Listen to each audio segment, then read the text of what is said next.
Everyone, welcome back to the channel GS by Priyanka. Polity के concept classes की series में आज हम यहाँ पे पढ़ेंगे स्टेट लेजिस्लेचर यानी कि राज्य विधानमंडल के बारे में। आज हम सारी चीज़ें डिस्कस करने वाले हैं और इस वीडियो को स्टार्ट करने से पहले मेरी आपसे यही रिक्वेस्ट है कि इसके पहले आप पार्लियामेंट वाला वीडियो देख लीजिएगा। अगर आपने उस वीडियो को देख लिया तो इसको समझने में आपको बहुत ही ज़्यादा आसानी होगी। जैसे पार्लियामेंट में हम राज्यसभा, लोकसभा और प्रेसिडेंट के बारे में पढ़ते हैं, तो आज हम स्टेट लेजिस्लेचर की इस क्लास में लेजिस्लेटिव असेंबली, लेजिस्लेटिव काउंसिल और गवर्नर के बारे में पढ़ेंगे। और ये वीडियो बहुत ही ज़्यादा इजी होने वाला है, इसको आपको लास्ट तक ज़रूर देखना है। चलिए फिर हम स्टार्ट करते हैं स्टेट लेजिस्लेचर से। अब ये जो स्टेट लेजिस्लेचर है, तो सबसे पहले आपको ये पता होना चाहिए कि ये हमारे कॉन्स्टिट्यूशन के किस पार्ट में आते हैं, किस चैप्टर में आते हैं और कौन कौन सा आर्टिकल इनसे रिलेटेड है। तो अगर हम बात करें स्टेट लेजिस्लेचर की, तो ये हमारे कॉन्स्टिट्यूशन के पार्ट 6 यानी कि भाग 6 में आते हैं। और जो पार्ट 6 है ना, इसमें चैप्टर जो 3 है वहाँ पे इसके बारे में बात की गई है। अगर हम आर्टिकल की बात करें तो आर्टिकल 168 से लेकर के आर्टिकल 212 तक के जितने भी आर्टिकल्स हैं वो सभी डील करते हैं स्टेट लेजिस्लेचर से। At present, there are 28 states in the Union of India and every state has its own legislature। हमारे इंडिया के जो 28 स्टेट हैं उन सभी के पास अपना खुद का लेजिस्लेचर होता है। नेक्स्ट यहाँ पे लिखा हुआ है, the state legislature is a legislative body which makes law at the state level. यानी कि ये जो राज्य विधानमंडल होता है ये एक तरीके से लेजिस्लेटिव बॉडी है जो कि हमारे स्टेट के लिए लॉ बनाने का काम करते हैं। जैसे कि हमारी कंट्री के लिए लॉ बनाने का काम कौन करता है? कंट्री के लिए अगर लॉ बनाना होगा तो वो पार्लियामेंट बनाएगा। तो सेम स्टेट लेवल पे अगर लॉज बनाने हैं, कानून बनाना है, तो स्टेट लेजिस्लेचर के द्वारा बनाया जाएगा। The legislature made by the union shall have an overriding effect over the laws made by the state if there is any inconsistency between the two। इसका सिंपल सा मतलब ये है कि अगर किसी सब्जेक्ट मैटर पे यूनियन ने भी लॉ बनाया है और स्टेट ने भी कोई लॉ बनाया है, तो यहाँ पे यूनियन का जो लॉ होगा वो वैलिड होगा अगर कोई कॉन्फ्लिक्ट होता है तो, यानी कि यूनियन यहाँ पे ऊपर होता है। नेक्स्ट यहाँ पे हम डिस्कस करेंगे कंपोजिशन ऑफ स्टेट लेजिस्लेचर की। जैसे हमने पढ़ा था कि पार्लियामेंट में 3 चीज़ें आती हैं, लोकसभा, राज्यसभा और प्रेसिडेंट। तो सेम इसी तरीके से जो हम यहाँ पे कह रहे हैं स्टेट लेजिस्लेचर, इसमें कौन कौन सी चीज़ें आएंगी ये बताया गया है आर्टिकल 168 में। Article 168 of constitution of India deals with the constitution of the legislature of the state. इसका मतलब ये है कि आर्टिकल 168 में बताया गया है कि जो स्टेट का लेजिस्लेचर होगा इसमें लोअर लेवल पे लेजिस्लेटिव असेंबली होगा, इसके ऊपर यहाँ पे लेजिस्लेटिव काउंसिल होगा और इसके ऊपर यहाँ पे गवर्नर होगा। तो यही लिखा गया है आर्टिकल 168 में। लेजिस्लेटिव असेंबली आप कंपेयर कर सकते हैं लोकसभा से, लेजिस्लेटिव काउंसिल को आप कंपेयर कर सकते हैं राज्यसभा से और प्रेसिडेंट को कंपेयर कर सकते हैं आप गवर्नर से। एक चीज़ यहाँ पे ये भी आता है कि अगर हम पार्लियामेंट की बात करते हैं तो यहाँ पे हमारा लोकसभा होता है, यहाँ राज्यसभा होता है और यहाँ प्रेसिडेंट। तो ये तीनों के तीनों जो कंपोनेंट है ना वो इम्पॉर्टेंट होते हैं। लेकिन वहीं पर अगर हम स्टेट लेजिस्लेचर की बात करें तो वहाँ पे लेजिस्लेटिव असेंबली सारे स्टेट में होगा, लेकिन लेजिस्लेटिव काउंसिल सारे स्टेट में नहीं होता, गवर्नर यहाँ पे होते हैं। तो ये जो लेजिस्लेटिव काउंसिल है ये केवल 6 स्टेट में है। कौन कौन से स्टेट में है ये भी अभी हम पढ़ेंगे। यहाँ पे वही चीज़ लिखी हुई है, there are generally 2 kinds of legislatures followed by the state legislature. यानी कि जो स्टेट लेजिस्लेचर होता है इनमें 2 तरह के लेजिस्लेचर हो सकते हैं। पहला यहाँ पे हो सकता है यूनिकैमरल लेजिस्लेशन। अब यूनिकैमरल लेजिस्लेशन का क्या मतलब है? तो इसका ये मतलब है कि ऐसे स्टेट जहाँ पर लेजिस्लेटिव असेंबली है और गवर्नर हैं, यानी कि यहाँ पे लेजिस्लेटिव काउंसिल नहीं है, तो ऐसी व्यवस्था जिस स्टेट में है उसको हम कहेंगे कि यहाँ पे यूनिकैमरल लेजिस्लेशन है। नेक्स्ट यहाँ पे होगा bicameral legislation. Bicameral legislation consist of governor, legislative council and legislative assembly. इसका मतलब ऐसे स्टेट जहाँ पे लेजिस्लेटिव असेंबली है, लेजिस्लेटिव असेंबली को हिंदी में कहा जाता है विधानसभा। इसके अलावा यहाँ पर लेजिस्लेटिव काउंसिल भी है, लेजिस्लेटिव काउंसिल को हिंदी में विधान परिषद कहते हैं और गवर्नर भी है वहाँ पे। तो ऐसी व्यवस्था, ऐसा अरेंजमेंट जिस स्टेट में है उसको हम कहेंगे कि वहाँ पर बाई कैमरल लेजिस्लेशन है। आई होप आपको इतनी चीज़ समझ में आ गई होगी। अब यहाँ पे हम जो लेजिस्लेटिव असेंबली बोल रहे हैं बार बार, उसको डिस्कस करेंगे और इसको आप कंपेयर कीजिएगा लोकसभा से। लेजिस्लेटिव असेंबली को हिंदी में कहा जाता है विधानसभा, और लेजिस्लेटिव असेंबली होगा ऐसा बताया गया है हमारे कॉन्स्टिट्यूशन के आर्टिकल 170 में। Article 170 of constitution of India deals with the composition of legislative assembly, यानी लेजिस्लेटिव असेंबली का जो कंपोजिशन है वो दिया गया है आर्टिकल 170 में। इसको कहा जाता है लोअर हाउस और दी पॉपुलर हाउस। इसको आप लोकसभा से कंपेयर करेंगे तो लोकसभा को भी लोअर हाउस कहा जाता है। तो स्टेट में जो लोअर हाउस होता है वो लेजिस्लेटिव असेंबली होता है। और आप सभी को पता है कि लोकसभा जो होता है वो ज़्यादा पावरफुल होता है, तो स्टेट में भी जो लेजिस्लेटिव असेंबली होता है ये ज़्यादा पावरफुल होता है। It is the most powerful body in A state legislature. इसके अलावा it shall be present in every state, यानी कि ये जो हमारा लेजिस्लेटिव असेंबली है ये सारे स्टेट में होगा। मैंने आपको वीडियो के स्टार्टिंग में ही बताया कि लेजिस्लेटिव काउंसिल केवल 6 स्टेट में है, लेकिन लेजिस्लेटिव असेंबली जो है ये सारे स्टेट में होगी। इसके बाद अगर हम बात करें कि लेजिस्लेटिव असेंबली में कितने मेंबर्स हो सकते हैं, तो यहाँ पे मैक्सिमम 500 मेंबर हो सकते हैं, और अगर हम मिनिमम की बात करें तो 60 मेंबर्स, यानी कि लेजिस्लेटिव काउंसिल में 60 से लेके 500 के बीच में ही मेंबर्स हो सकते हैं, ना तो इससे कम और ना तो इससे ज़्यादा। तो ये चीज़ यहाँ पे लिखा हुआ है, the legislative assembly of each state shall consist of not more than 500, यानी कि 500 से ज़्यादा नहीं, and not less than 60 member, यानी कि 60 मेंबर से कम नहीं। Chosen by direct election from territorial constituencies in the state. इनको डायरेक्ट इलेक्शन के द्वारा ही चुना जाता है। जैसे कि लोकसभा के मेंबर का डायरेक्ट इलेक्शन होता है, हम सभी उसमें वोट्स देने जाते हैं, यानी कि 18+ के जो लोग हैं वो उसमें वोट देने जाते हैं, उसी को हम कहते हैं डायरेक्ट इलेक्शन। तो ये देखने को मिलता है लेजिस्लेटिव असेंबली के केस में। State shall be divided into territorial constituencies in such manner that the ratio between the population of each constituency and the number of seats allotted to it shall, so far as practicable, be the same throughout the state. इसका मतलब ये है कि जो राज्य होते हैं वहाँ पे कॉन्स्टिट्यूएंसी को ऐसे बांटा जाएगा कि जो पॉपुलेशन और कॉन्स्टिट्यूएंसी का रेशियो हो वो कम से कम प्रैक्टिकेबल हो, बराबर हो। इसके अलावा आपको याद आ रहा होगा कि हमने पार्लियामेंट वाले चैप्टर में आर्टिकल 82 पढ़ा था, और वहाँ पे बात की गई थी रीएडजस्टमेंट आफ्टर ईच सेंसस की, यानी इसमें बोला गया था कि डीलिमिटेशन कमीशन बनाया जाएगा सेंसस के बाद, और जो भी कॉन्स्टिट्यूएंसीज डिवाइड की जा रही हैं वो पॉपुलेशन के बेसिस पे डिवाइड होंगी। वही चीज़ यहाँ पे भी लिखा हुआ है कि जब भी सेंसस कंप्लीट हो जाएगा तो उसके बाद जो नंबर ऑफ सीट होंगी लेजिस्लेटिव असेंबली की हर स्टेट में, उनको टेरिटोरियल कॉन्स्टिट्यूएंसीज में फिर से रीएडजस्ट किया जाएगा। इसके अलावा the members of the Vidhan Sabha are directly elected by the people on the basis of universal adult franchise. यहाँ पे वही कहा गया है कि विधानसभा के जो भी मेंबर्स होते हैं उनको डायरेक्टली इलेक्ट किया जाता है लोगों के द्वारा on the basis of universal adult franchise. अब ये ना एक बार किसी एग्जाम में पूछा गया था, बहुत ज़्यादा बेसिक है। ये जो यूनिवर्सल एडल्ट फ्रेंचाइज है इसका मतलब क्या होता है कि 18 ईयर्स के अबव के एज वाले जो भी लोग हैं उनके पास जो वोटिंग राइट्स है, वो जो वोट करने जाते हैं उसी को कहते हैं यूनिवर्सल एडल्ट फ्रेंचाइज। नेक्स्ट यहाँ पे है members of the Vidhan Sabha shall elect a presiding officer amongst themselves who shall be the speaker. इसका मतलब यह है कि लेजिस्लेटिव असेंबली के जितने भी मेंबर होंगे वो आपस में मिल करके ही एक प्रिजाइडिंग ऑफिसर को सेलेक्ट करेंगे जिसको स्पीकर कहा जाएगा। तो लोकसभा में भी ऐसा ही होता था, सारे मेंबर मिल करके स्पीकर को सिलेक्ट करते थे। तो सेम प्रोसेस यहाँ पर भी होता है। यहाँ पे हमने डिस्कस किया है लेजिस्लेटिव असेंबलीज के बारे में जो कि लोकसभा की तरह होता है। इसके बाद यहाँ पे हम डिस्कस करेंगे लेजिस्लेटिव काउंसिल के बारे में। इसको हिंदी में कहा जाता है विधान परिषद, और इसको आप राज्यसभा से कंपेयर करके पढ़िएगा। अब यहाँ पे आपको बस नोट इतना करना है कि राज्यसभा तो मैंडेटरी होता है, लेकिन लेजिस्लेटिव काउंसिल सारे स्टेट्स में हो ऐसा कोई ज़रूरी नहीं है।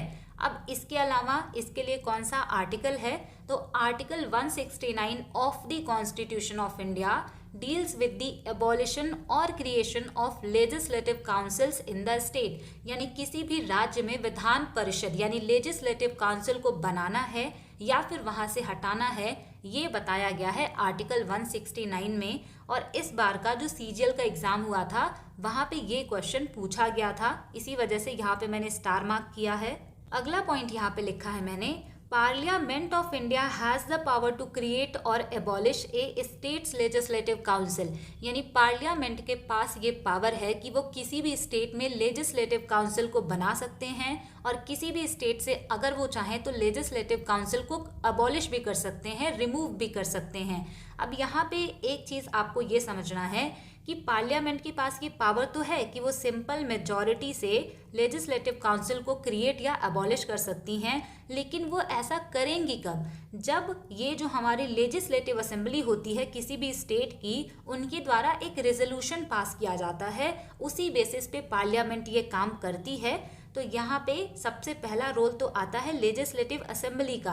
यहाँ पे हम एक एग्जांपल लेते हैं गुजरात का, या फिर आप उस स्टेट का एग्जांपल ले सकते हैं जहाँ पे लेजिस्लेटिव काउंसिल नहीं है। तो गुजरात में लेजिस्लेटिव काउंसिल नहीं है, तो अगर गुजरात की लेजिस्लेटिव असेंबली चाहती है कि हमें भी लेजिस्लेटिव काउंसिल बनाना है, तो लेजिस्लेटिव काउंसिल में एक रेजोल्यूशन पास किया जाएगा और वो कम से कम 2/3 मेंबर्स से वहाँ पे पास होना चाहिए। जब ये वहाँ पे पास हो जाता है तब पार्लियामेंट के पास ये चीज़ें जाएंगी और बाद में पार्लियामेंट लेजिस्लेटिव काउंसिल को वहाँ पे क्रिएट करेगा।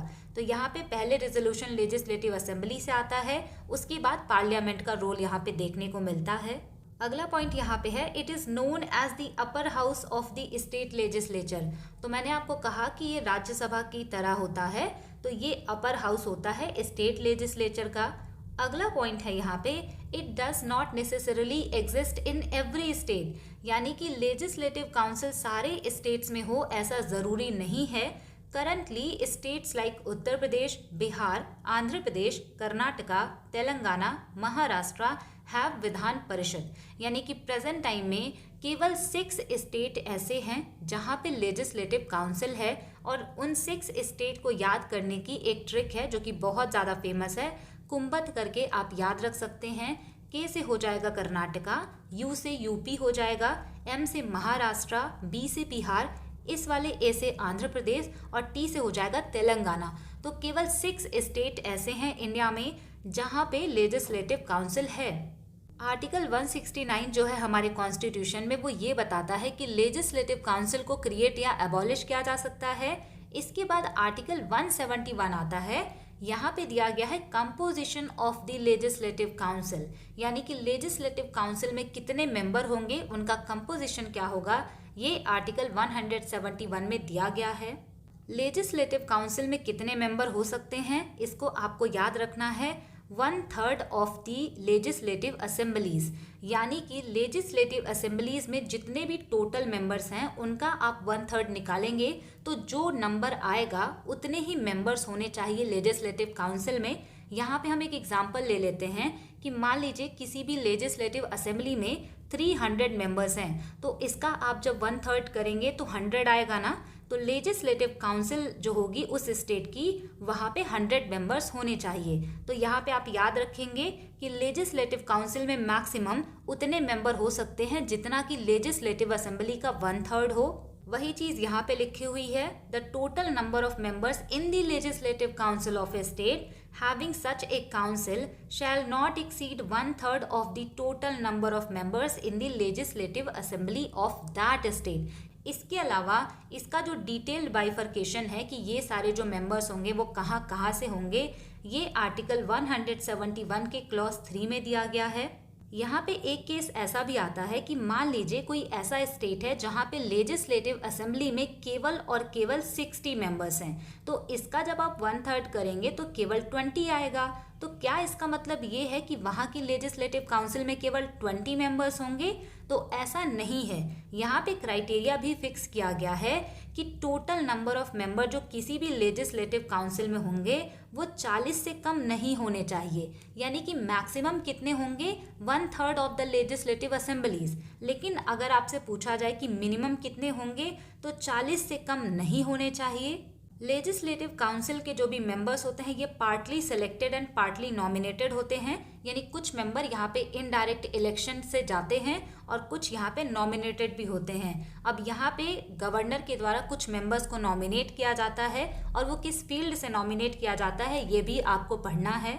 अगला पॉइंट यहाँ पे है, the member of Vidhan Parishad shall elect a presiding officer amongst themselves who shall be known as the chairman. जैसे राज्यसभा में चेयरमैन होते हैं तो सेम हमारा जो लेजिस्लेटिव काउंसिल है वहाँ पे भी चेयरमैन होते हैं, लेकिन यहाँ पे अंतर इतना है कि स्टेट के जो चेयरमैन होते हैं विधान परिषद के, उनको उन्हीं के मेंबर्स में से सेलेक्ट किया जाता है। इसके अलावा member of the legislative council are chosen in following manner. ये बहुत ज़्यादा इंपॉर्टेंट है कि जो भी मेंबर्स होते हैं लेजिस्लेटिव काउंसिल में वो कितने होते हैं, कहाँ से होते हैं। अभी आपको बहुत ज़्यादा टेंशन नहीं लेना है कि कौन कौन सी चीज़ें याद रखनी है, इसको हम समराइज भी करेंगे। यहाँ पे आपको सबसे पहले ना कुछ नंबर्स याद रखने हैं, 1/3, 1/3, 1/12, 1/12, 1/6। आपको याद ये रखना है कि जो 1/3 मेंबर होते हैं वो इलेक्ट किए जाते हैं लोकल बॉडीज़ के मेंबर के द्वारा, जैसे कि म्यूनिसिपैलिटीज़, ग्राम सभा, पंचायत समिति या जिला परिषद के जो मेंबर हैं वो 1/3 मेंबर को यहाँ पे इलेक्ट करते हैं।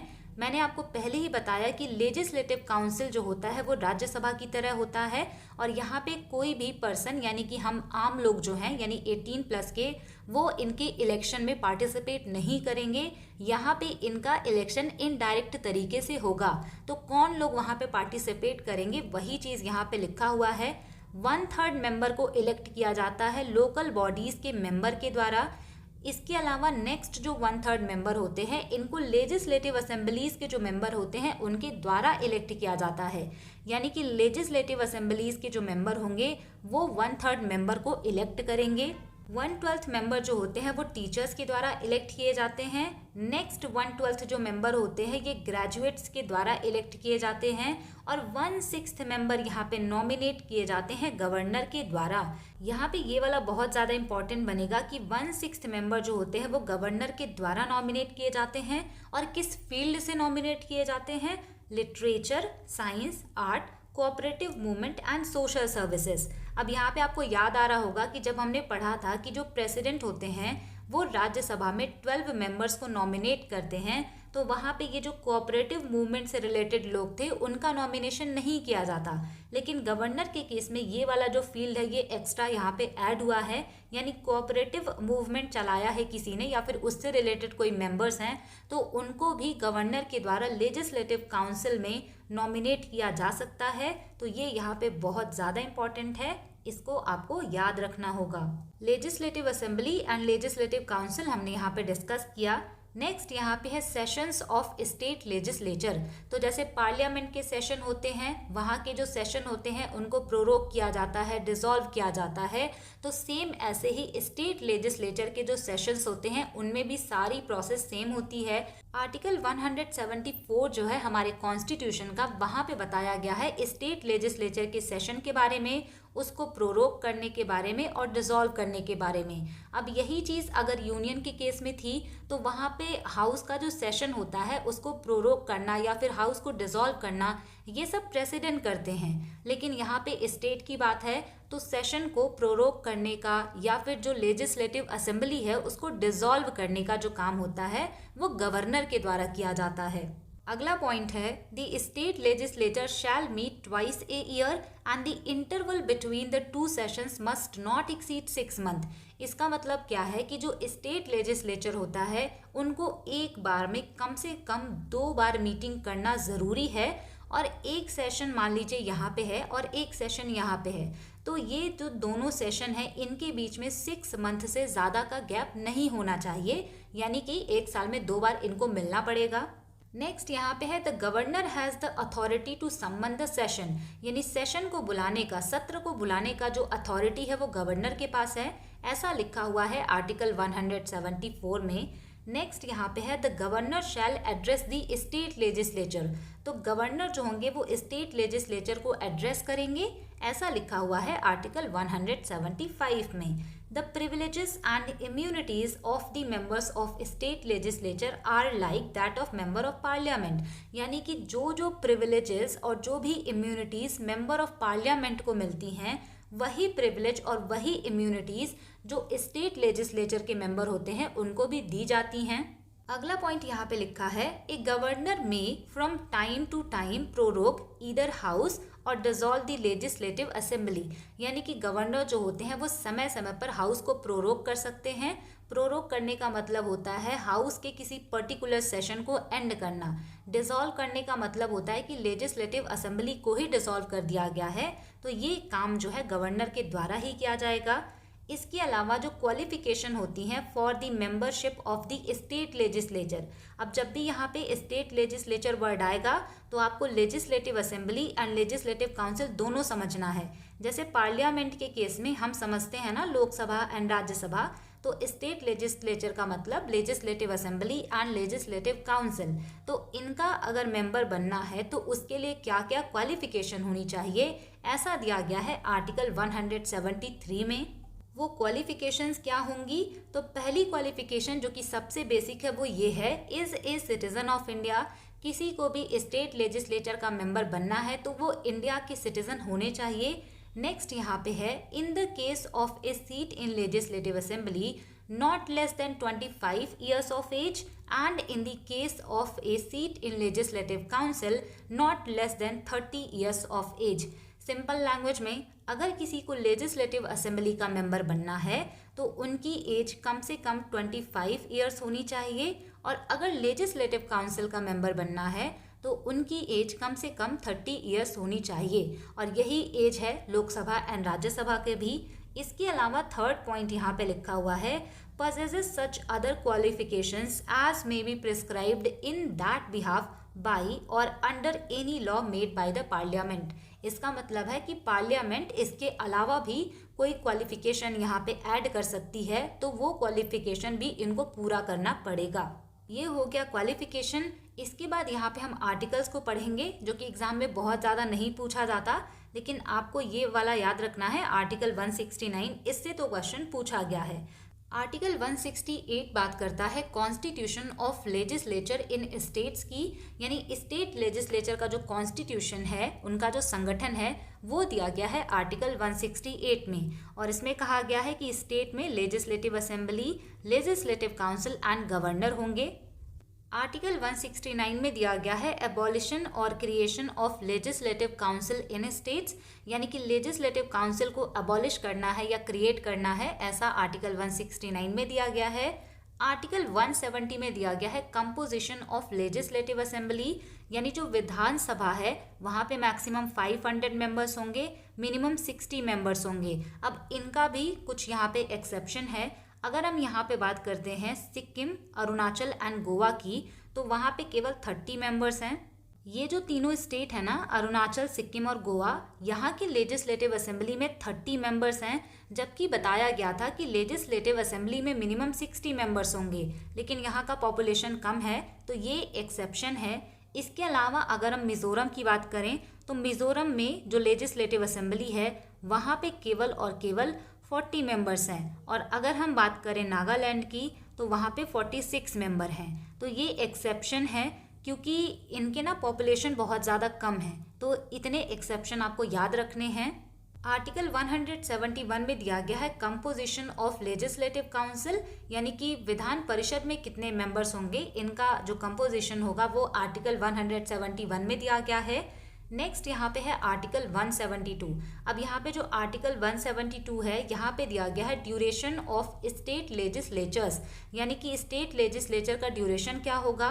तो बात करें अगर हम लेजिस्लेटिव असेंबली की तो इनका ड्यूरेशन 5 ईयर्स का होता है।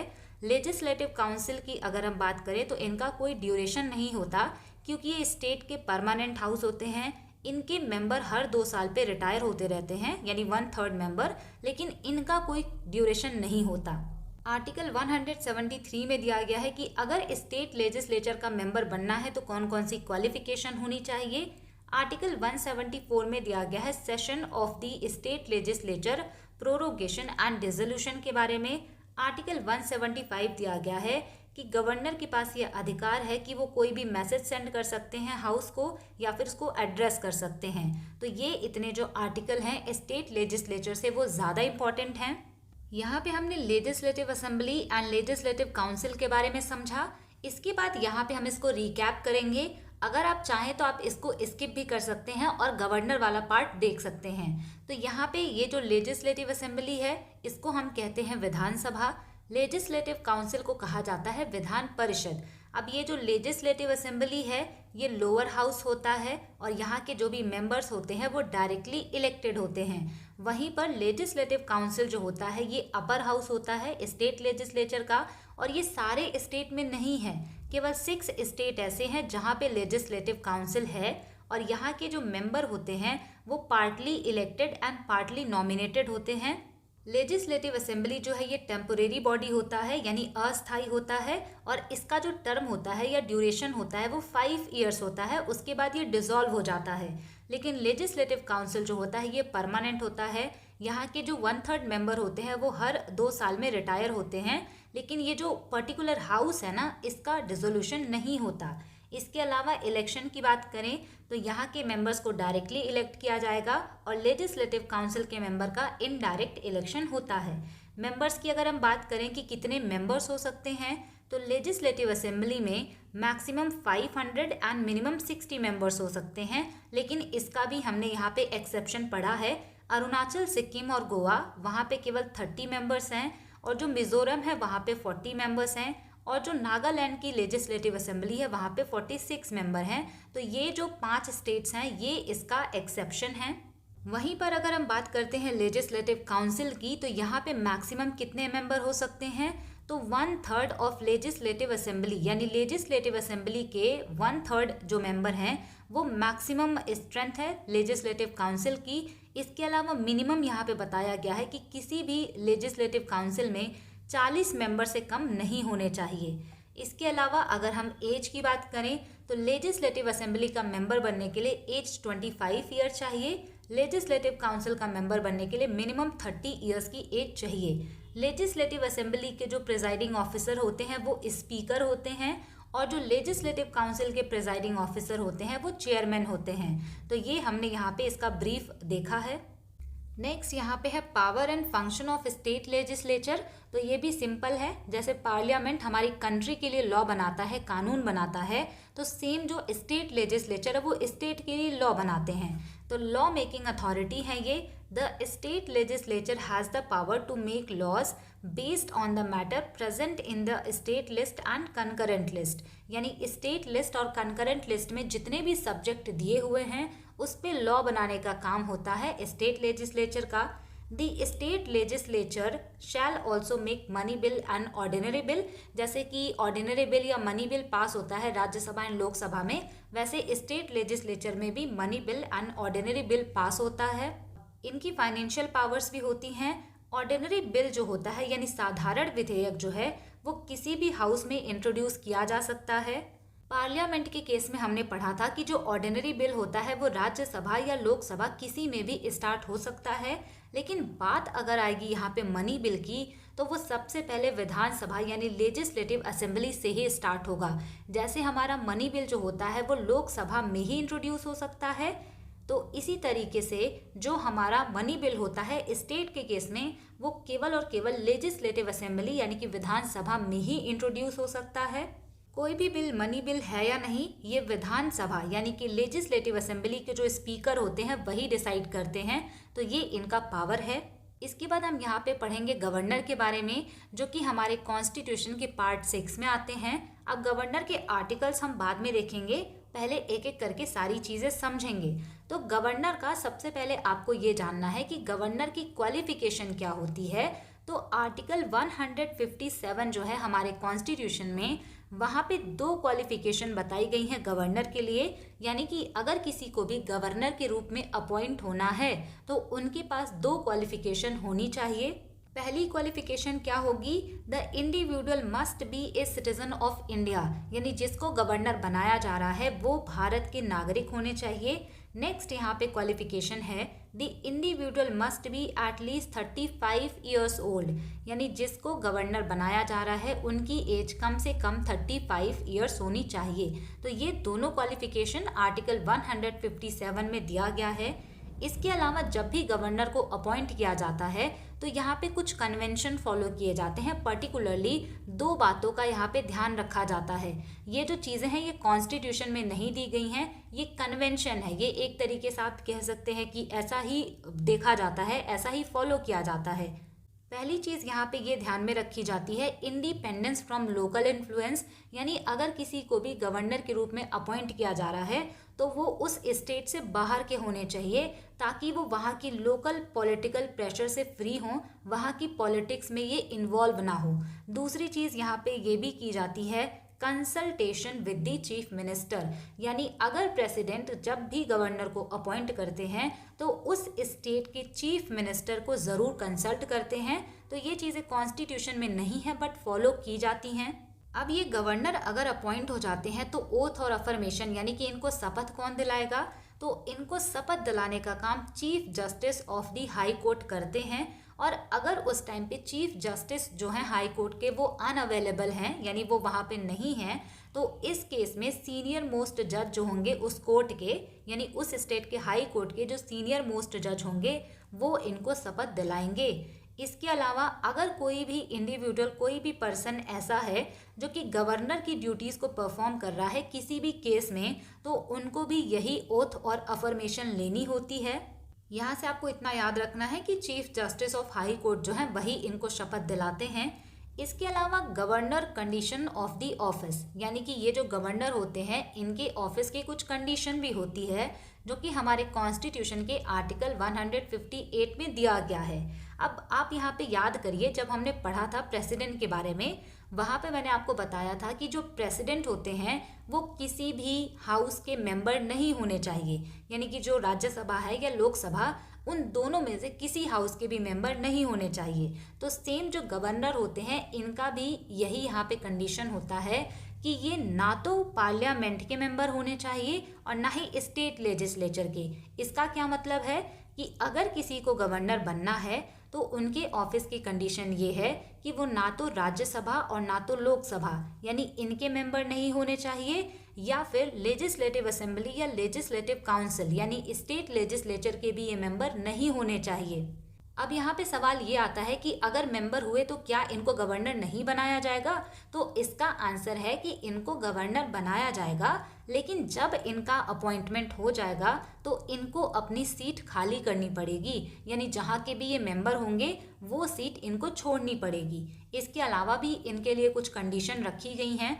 यहाँ पे ये बताया गया है the governor must not hold any office of profit, यानी किसी भी लाभ के पद पर नहीं होने चाहिए। नेक्स्ट यहाँ पे है the governor is entitled to the use of their official residence the Raj Bhavan without paying rent, यानी जो गवर्नर होंगे उनका जो ऑफिशियल रेजिडेंस होगा राजभवन, वो वहाँ पे रहेंगे बिना किसी रेंट दिए हुए।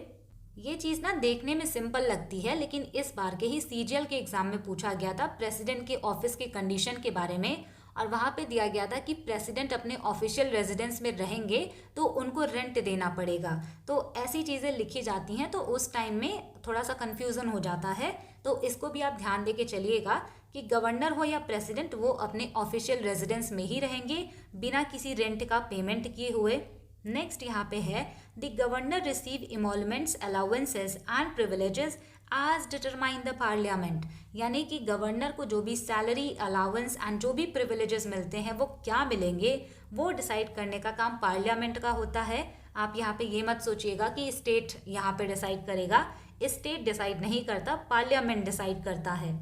अगला पॉइंट यहाँ पे है if the same individual is appointed governor of multiple states their emoluments and allowances shared between those states in a proportion determined by the president, यानी अगर एक ही पर्सन दो या दो से ज़्यादा स्टेट्स के गवर्नर बनाए जाते हैं, यानी मल्टीपल स्टेट के गवर्नर बनाए जाते हैं, तो उनको जो इमोलुमेंट या फिर अलाउंसेस हैं वो कितने मिलेंगे, तो वो सारे स्टेट ना मिल के देंगे। और कौन सा स्टेट कितना % यहाँ पे उनको जो इमोलुमेंट या अलाउंसेस है वो देगा, तो ये जो प्रपोर्शन, ये जो रेशियो डिसाइड करने का काम है ये प्रेसिडेंट करेंगे। लास्ट यहाँ पे कंडीशन है, the governor's emolument and allowances can not be reduced during their term in office, यानी कि गवर्नर अगर अपने पोस्ट पे हैं, अपने ऑफिस में हैं, तो उनके कार्यकाल के दौरान उनका इमोलुमेंट या सैलरी या फिर अलाउंस कम नहीं किया जाएगा। ये है गवर्नर के ऑफिस की कंडीशन, आर्टिकल 158 में दी गई है। नेक्स्ट यहाँ पे आपको देखना है गवर्नर इम्यूनिटीज एंड प्रिविलेजेस, यानी गवर्नर को कौन कौन सी प्रिविलेजेस हैं। तो जैसे प्रेसिडेंट को बहुत सारी प्रिविलेज मिलती है, वैसे ही गवर्नर को भी प्रिविलेज दिया जाता है। During the term of the office the governor is immune from criminal proceedings even for personal action and can not be arrested और इम्प्रिजन्ड, यानी जब भी गवर्नर अपने ऑफिस में हैं, उनका कार्यकाल चल रहा है, तो किसी भी तरीके के क्रिमिनल प्रोसीडिंग्स इनके खिलाफ नहीं चलाए जा सकते और इनको अरेस्ट भी नहीं किया जा सकता और इनको इम्प्रिजन्ड यानी जेल में भी नहीं डाला जा सकता। ये इनको इम्यूनिटी मिली हुई है। लेकिन बात अगर सिविल प्रोसीडिंग्स की आती है, तब इनके खिलाफ जो भी चीज़ें हैं वो स्टार्ट की जा सकती हैं, और लेकिन इनको ना 2 महीने पहले का नोटिस देना होता है। इसके अलावा गवर्नर के जो टर्म ऑफ ऑफिस हैं, यानी कि गवर्नर कितने टाइम के लिए अपने ऑफिस पे, अपने पोस्ट पे रहेंगे, तो नॉर्मली देखा जाता है कि गवर्नर को 5 ईयर्स के लिए अपॉइंट किया जाता है। लेकिन ये कहीं पर भी, यानी हमारे कॉन्स्टिट्यूशन में ये चीज़ मेंशन नहीं है। तो आपको कहीं पर ये भी देखने को मिलेगा कि प्लेजर ऑफ द प्रेसिडेंट, यानी कि राष्ट्रपति के प्रसाद पर्यंत तक ये अपने पोस्ट पे बने रहते हैं। नेक्स्ट यहाँ पे है ट्रांसफर ऑफ गवर्नर। अगर गवर्नर को एक स्टेट से दूसरे स्टेट में ट्रांसफर करना है, तो कौन इनको ट्रांसफर करेगा? तो प्रेसिडेंट जो होते हैं ये किसी भी गवर्नर को एक स्टेट से दूसरे स्टेट में अपॉइंट कर सकते हैं। इनको रीअपॉइंट भी करने का पावर प्रेसिडेंट के पास है। इनके टेन्योर को बढ़ाने का काम भी प्रेसिडेंट के पास ही होता है। नेक्स्ट यहाँ पे है discharge of governors duties in exceptional cases. इसका मतलब ये है कि अगर गवर्नर की डेथ हो जाती है या फिर कोई ऐसी चीज़ें आ जाती हैं जहाँ पे गवर्नर अवेलेबल नहीं है, तो कौन उनकी जगह पे काम करेगा? तो प्रेसिडेंट यहाँ पे उस स्टेट के चीफ जस्टिस को कहते हैं कि आप टेम्परेरी तौर पर इनकी ड्यूटीज़ को परफॉर्म करेंगे। यानी कि अगर गवर्नर नहीं है तो इनकी ड्यूटीज़ कौन परफॉर्म करेगा? Chief justice of that state. Next यहाँ पे है रिमूवल ऑफ गवर्नर। गवर्नर को रिमूव कैसे किया जाएगा? तो जिन्होंने इन्हें अपॉइंट किया है वही रिमूव करेंगे। तो प्रेसिडेंट जो है जब चाहें इनको रिमूव कर सकते हैं। इनको रिमूव करने के लिए हमारे कॉन्स्टिट्यूशन में कोई भी ग्राउंड नहीं दिया हुआ है, यानी कि प्रेसिडेंट ही यहाँ पे डिसाइड करेंगे कि कब इनको रिमूव करना है। नेक्स्ट यहाँ पे है गवर्नर पावर्स एंड फंक्शन, यानी कि गवर्नर के क्या पावर है, क्या फंक्शन है, वो यहाँ पे बताया गया है। तो जैसे जैसे पावर और फंक्शन होते हैं राष्ट्रपति के, तो इनके भी ऐसे ही फंक्शंस होते हैं। थोड़ा सा यहाँ पे डिफरेंस आएगा। पहला यहाँ पे है एग्जीक्यूटिव पावर। तो एग्जीक्यूटिव पावर में क्या किया जाता है? जो गवर्नर होते हैं उनके पास अथॉरिटी होती है कि वो स्टेट के chief minister, advocate general, state election commissioner और जो भी चेयरमैन होते हैं स्टेट पब्लिक सर्विस कमीशन को, उन सभी को ये वहाँ पे अपॉइंट करें। इनको अपॉइंट करने का जो राइट्स है, जो अथॉरिटी है, वो गवर्नर के पास होता है। ये इनका एग्जीक्यूटिव पावर है। इसके अलावा स्टेट में जो भी चीज़ें हो रही हैं वो इन्हीं के नाम पर होंगी।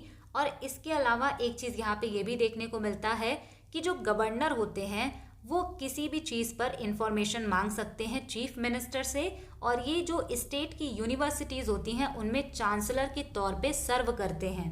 अगला यहाँ पे है the governor can recommend a constitutional emergency to the president and act as the president's representative during the president rule.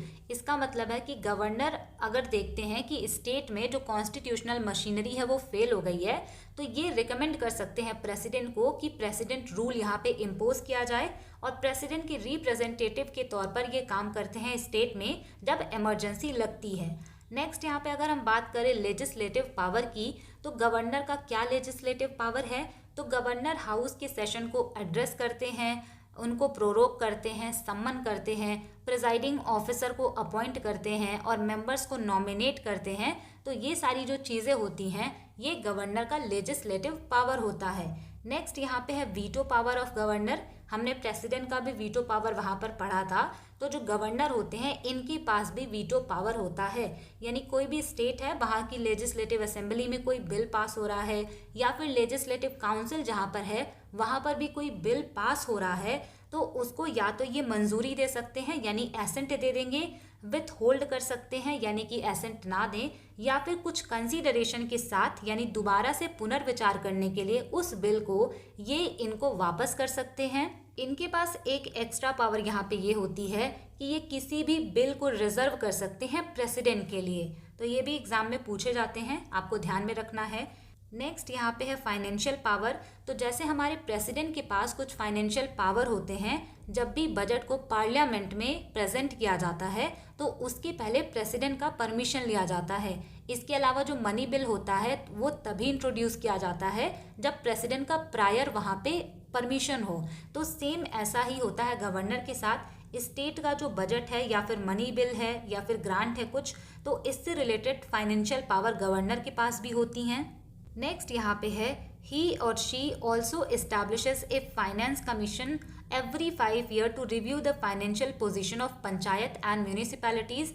यानी गवर्नर जो होते हैं ये हमारे स्टेट के लिए वित्त आयोग बनाते हैं जिसका टर्म होता है 5 years। अब ये जो फाइनेंस कमीशन ऑफ स्टेट होते हैं ये क्या करते हैं, तो ये जो भी पंचायत एंड म्यूनिसिपैलिटीज हैं इनके फाइनेंशियल पोजीशन को रिव्यू करते हैं।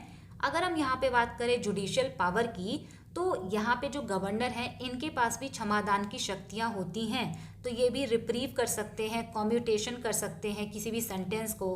लेकिन यहाँ पे ये चीज़ है कि ये पार्डन नहीं कर सकते जब डेथ सेंटेंस दिया गया हो।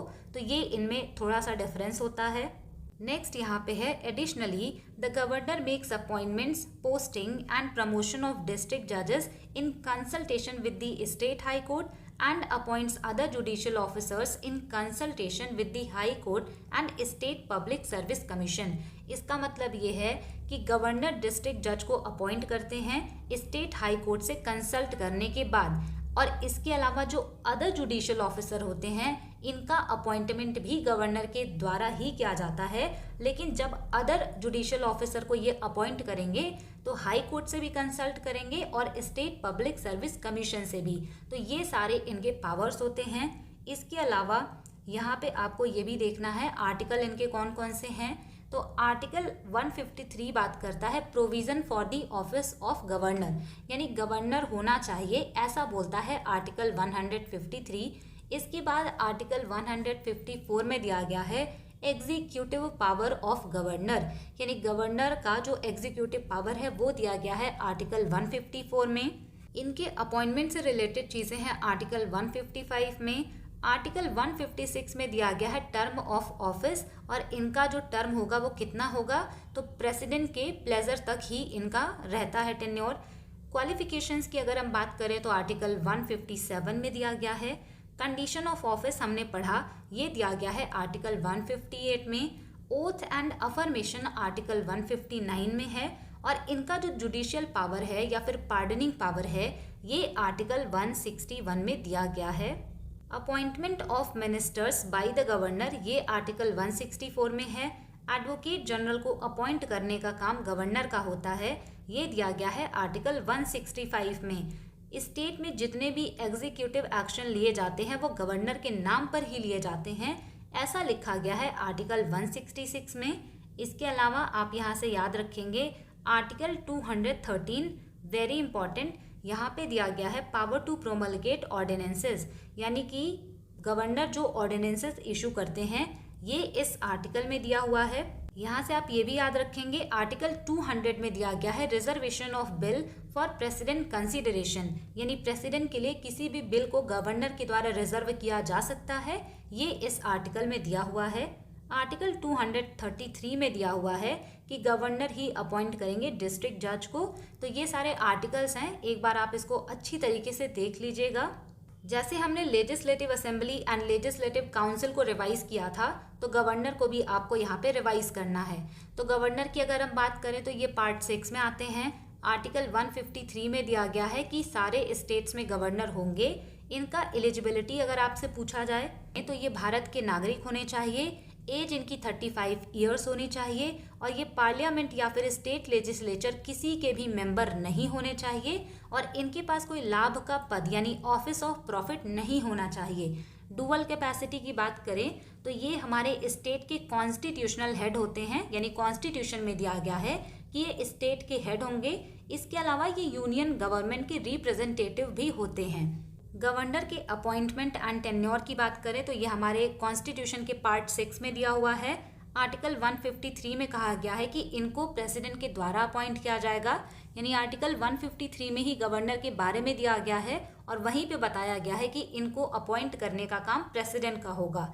इसके अलावा ये बहुत ज़्यादा इंपॉर्टेंट है, एग्जाम में पूछा हुआ है, एक ही पर्सन 2 से ज़्यादा स्टेट्स का गवर्नर हो सकता है, ऐसा कब बोला गया? तो 7th कॉन्स्टिट्यूशनल अमेंडमेंट एक्ट आया था 1956 में, उसी के द्वारा ऐसा कहा गया था। और इनका जो ऑफिस का टर्म होगा वो प्लेजर ऑफ द प्रेसिडेंट तक होगा और मैक्सिमम 5 ईयर होता है। इंडिंग टेन्योर बिफोर 5 ईयर्स, अगर 5 साल से पहले गवर्नर को हटाना है, उनके टेन्योर को ख़त्म करना है तो कैसे किया जाएगा? तो प्रेसिडेंट के द्वारा ही इनको डिसमिस किया जा सकता है। अब यहाँ पे जो प्रेसिडेंट होते हैं तो वो अपने मन से नहीं करते, यानी ऐसा नहीं होता है कि प्रेसिडेंट को आज लगा कि इस गवर्नर को हटा देते हैं तो वो सुबह उठेंगे और हटा देंगे, ऐसा नहीं होता। अगर उनको किसी भी स्टेट के जो गवर्नर हैं उनको डिसमिस करना है तो council of minister headed by prime minister ये उनसे एडवाइस लेंगे। किसी भी गवर्नर को बिना किसी रीज़न के यानी बिना किसी कारण के उनके पोस्ट से उनको हटाना, इसके लिए परमिशन नहीं है, यानी ऐसा नहीं किया जा सकता। अगर इनको बिना किसी वैलिड रीज़न के हटाया जाएगा तो कोर्ट के द्वारा उसको अनकॉन्स्टिट्यूशनल डिक्लेयर किया जा सकता है। और इसके अलावा इनका टेन्योर 5 साल के पहले ख़त्म हो सकता है अगर ये खुद ही रिज़ाइन कर दें। इसके अलावा अगर हम इनके पावर्स की बात करें तो आर्टिकल 161 में इनका पार्डनिंग पावर यानी कि क्षमादान की शक्तियाँ दी गई हैं और आर्टिकल 164 में कहा गया है power to appoint the chief minister and other minister. इसको भी आप याद रखिएगा, चीफ मिनिस्टर हम अलग से नहीं पढ़ रहे हैं, आर्टिकल 164 में इनके बारे में दिया हुआ है। आर्टिकल 176 में दिया गया है special address by the governor. Article 200 जो कि हमने पहले ही देखा, यहाँ पे कहा गया है कि गवर्नर के पास पावर है कि वो किसी भी बिल को रिजर्व कर सकते हैं प्रेसिडेंट के लिए, ये ऑर्डिनेंसेस इशू करेंगे, ऐसा दिया गया है आर्टिकल 213 में। इसके अलावा इनके पास कुछ रिस्पॉन्सिबिलिटीज़ भी होती हैं, वो कौन कौन सी हैं? तो जिस भी स्टेट के ये गवर्नर हैं वहाँ के chief minister, other minister, advocate general of the state, member of state PSC, जजेस of high court and district, इनको अपॉइंट करने का काम गवर्नर का है। और ये जो गवर्नर होते हैं ये एक्स ऑफिशियो चांसलर होते हैं स्टेट यूनिवर्सिटीज़ के, यानी राज्य के जितने भी यूनिवर्सिटीज़ हैं उनके एक्स ऑफिशियो चांसलर गवर्नर होते हैं। एक्स ऑफिशियो को हिंदी में कहा जाता है पदेन और ये जो एक्स ऑफिशियो होता है इसका मतलब ये होता है कि किसी को अगर कोई पोस्ट मिली है तो बाय डिफ़ॉल्ट कोई और पोस्ट मिल जाना। जैसे इनको गवर्नर की पोस्ट मिली है तो गवर्नर की पोस्ट मिलने की वजह से ही इनको जो यूनिवर्सिटीज़ हैं उनके चांसलर का भी पोस्ट मिल गया, तो इसी वजह से इसको कहा जाता है ex officio chancellor of state universities. तो ये पूरा ओवरव्यू था, इससे आपको एक ही बार में चीज़ें अच्छे से क्लियर हो जाएंगी। आर्टिकल 161 में इनका पार्डनिंग पावर दिया हुआ है। ये थी आज की क्लास जहाँ पे हमने स्टेट लेजिस्लेचर और गवर्नर के बारे में डिस्कस किया है और एग्ज़ाम पॉइंट ऑफ व्यू से ये बहुत ही ज़्यादा इंपॉर्टेंट है। एग्ज़ाम में भी इतने डिटेल में चीज़ें नहीं पूछी जाती, लेकिन आपको पढ़ना पूरा है। आपको ये क्लास कैसी लगी, आपने इसको लास्ट तक देखा है या नहीं, मुझे कमेंट करके बताइएगा। और अगर आपने लास्ट तक देखा है तो thanks for watching, stay tuned, keep learning, keep working hard.